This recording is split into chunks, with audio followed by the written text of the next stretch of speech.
बिस्मिल्लाहिर्रहमानिर्रहीम। अस्सलाम वालेकुम फ्रेंड्स, मैं आपका दोस्त एम्स्टर्डम नहीं लिस्बन पुर्तगाल से आप सबकी खिदमत में हाजिर हूँ। फ्रेंड्स, आज हमारा आखिरी दिन है, ऑफ़िस की मीटिंग्स वगैरह से हम फारिग हुए थे, तो हमने बोला कि चलें एक छोटा सा वीडियो बनाया जाए और आपको पुर्तगाल के हवाले से बताया जाए। काफ़ी लोग मुझसे पूछते हैं कि पुर्तगाल में आना चाहिए या नहीं आना चाहिए, अगर हम पुर्तगाल में आते हैं तो उसके फ़ायदे क्या हैं, जॉब कितनी मिलती है, सैलरी कितनी है, रहने के अखराजात कितने हैं महीने के। तो मैंने सोचा कि इन तमाम तर चीज़ों को मद्देनज़र रखते हुए आपको कुछ पुर्तगाल के हवाले से एक्सप्लेन करूँ। देखिए फ्रेंड्स, पुर्तगाल जैसे तो इसको इंग्लिश में पोर्चुगल कहा जाता है और उर्दू में हम इसको पुर्तगाल कहते हैं, और उसका शहर यानी कि जो दारुल खिलाफा है, कैपिटल सिटी, वो है लिस्बन, जहाँ पर मैं इस वक्त अभी मौजूद हूँ। अच्छा, दूसरा ये कि देखिए पुर्तगाल में अगर आप आ जाते हैं किसी भी तरीके से, वो मेरे भाई जो यूरोप में इलीगल मौजूद हैं वो काफ़ी यहाँ पर आए हुए हैं, और वो लोग जो पाकिस्तान से आते हैं वो यहाँ पर आए हैं, तो उसमें होता है कि आपके पेपर बहुत ईज़िली बन जाते हैं।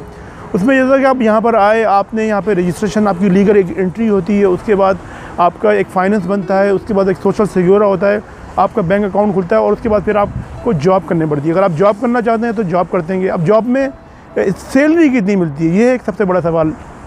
सैलरी जो है यहाँ पे, जो मिनिमम सैलरी जो गवर्नमेंट ने फ़िक्स की है वो है 705 यूरो, 705 यूरो।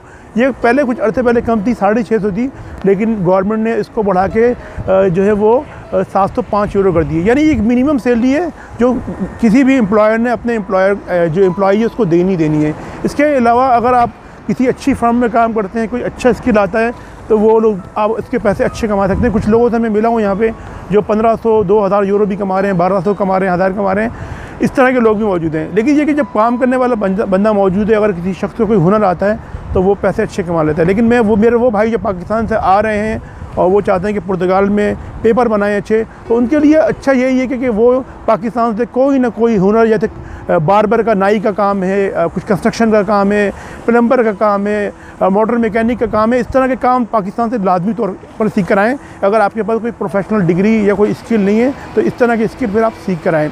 अच्छा, काफ़ी लोग कहते हैं कि पुर्तगाल बहुत बैकवर्ड कंट्री है और वेस्टर्न यूरोपियन कंट्रीज है, जैसे हॉलैंड, जर्मनी, फ्रांस, बेल्जियम की मुस्बत ये, और स्कैंडिनेवियन कंट्रीज़ की निस्बत ये थोड़ा बैकवर्ड है।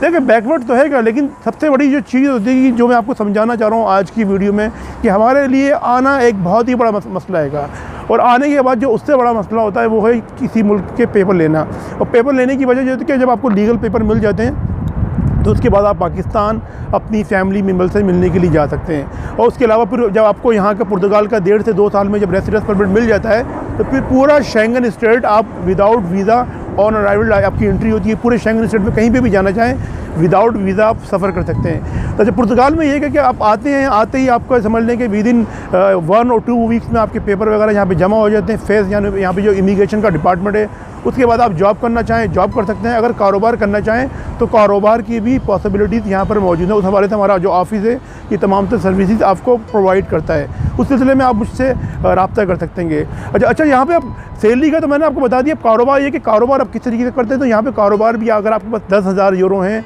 15,000 यूरो हैं, तो एक अच्छा मुनासिब यानी कि एवरेज लेवल का कारोबार कर लेते हैं। कुछ लोगों को मैंने देखा कि उन्होंने टेलीफोन की दुकानें ले ली हैं, कुछ लोगों ने छोटे छोटे ग्रोसरी शॉप्स खोल ली हैं, कुछ लोगों ने गोश्त की दुकानें खोल ली हैं। और एक एरिया मार्टिन मुनीश, जिसके बारे में मैंने आपको पहले ही जिक्र कर चुका हूँ, वहाँ पे कुछ बंगाली हैं, पाकिस्तानी हैं, उन्होंने वहाँ पे इंडियन और पाकिस्तानी खानों के रेस्टोरेंट भी खोले हुए हैं। तो कारोबार एक कम कीमत में यहाँ पे स्टार्ट कर सकता है बानिस्बत वेस्टर्न यूरोपियन कंट्रीज, क्योंकि मैं खुद हॉलैंड में 24 साल से रह रहा हूँ। लाखों रुपए की इन्वेस्टमेंट होती है कारोबार करने के लिए, लेकिन जो कारोबार करने में वहाँ पे आपको 1 लाख यूरो लग रहे हैं, वही कारोबार आप यहाँ पे 10 से 15-20 हज़ार यूरो में कर सकते हैं। तो कारोबार के हवाले से भी मैंने बता दिया, जॉब के हवाले से भी मैंने आपको बता दिया। मैं बता दूं कि यहाँ पे अखराजात कितने हैं। देखिए यहाँ पे अखराजात बहुत कम है।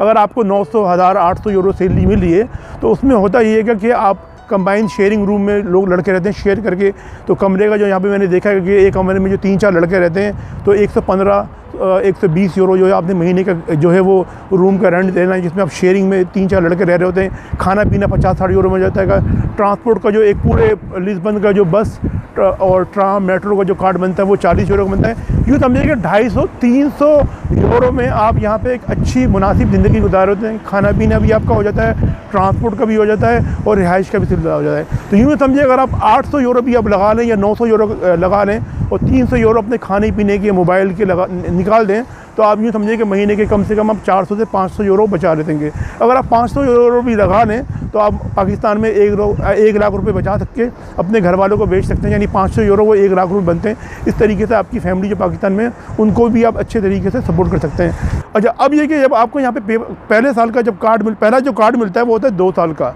जब 2 साल का आपको रेसिडेंस कार्ड मिल जाता है तो उस पर फिर आप अपनी फैमिली, बीवी बच्चे हैं जिनके, वो अगर पाकिस्तान, इंडिया, बांग्लादेश से अपनी फैमिली को बुलवाना चाहते हैं तो वो भी साल 1.5 साल में आ जाते हैं। लेकिन उसके लिए क्राइटेरिया होता है कि आपने अपनी इनकम जो उसकी रिक्वायरमेंट्स है वो फुलफ़िल करनी होती हैं, डॉक्यूमेंटेशन फुलफ़िल करनी होती है, और वो भी आ जाते हैं। काफ़ी फैमिली से मैं मिला हूँ, वो यहाँ पर आई हुई है इस तरीके से।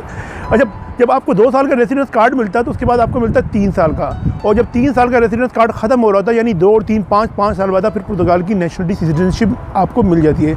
अच्छा, पुर्तगाल जो है वो शेंगन स्टेट के अंदर भी है और यूरोपियन यूनियन के अंदर भी शामिल है। तो जब पुर्तगाल का आपको पासपोर्ट मिल जाता है तो फिर आप इजीली यूरोप के किसी भी, यूरोपियन यूनियन के किसी भी मुल्क में जाके इजीली रह सकते हैं। जॉब करना चाहें जॉब भी कर सकते हैं, कारोबार करना चाहें तो कारोबार भी कर सकते हैं।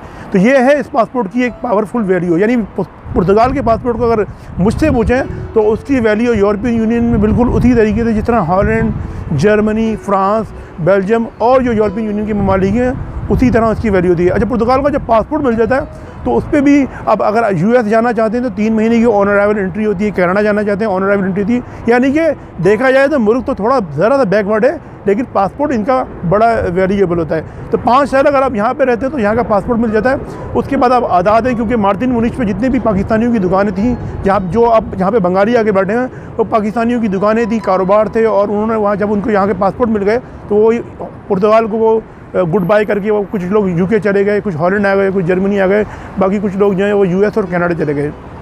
तो ये है यहाँ पे। तो कुछ टाइम तो आपको यहाँ पे गुजारना है, थोड़ी बहुत स्ट्रगल आपने करनी है। उसके बाद ये कि 5 साल बाद आप एक अच्छी लाइफ जो है वो गुजारने के लायक हो जाते हैं। तो फ्रेंड्स, ये सारी चीज़ें हैं। आज आखिरी दिन है, इसके बाद हमारा आना जाना तो लगे रहता है। तो आने जाने के हवाले से मैंने बोला कि चलो एक वीडियो इस हवाले से भी, काफ़ी लोगों के सवाल आ रहे थे कि तनख्वाह कितनी है, कमाते कितने, खाते कितने। फ्रेंड्स, ये आज की वीडियो। आज हम जा रहे हैं और इंशाल्लाह ताला फिर आइंदा इस हवाले से जब भी आएंगे, इस हवाले से मज़ीद भी मैंने कुछ वीडियोस बनाई हैं, वो मैं आइंदा आने वाले दिनों में अपलोड करूँगा।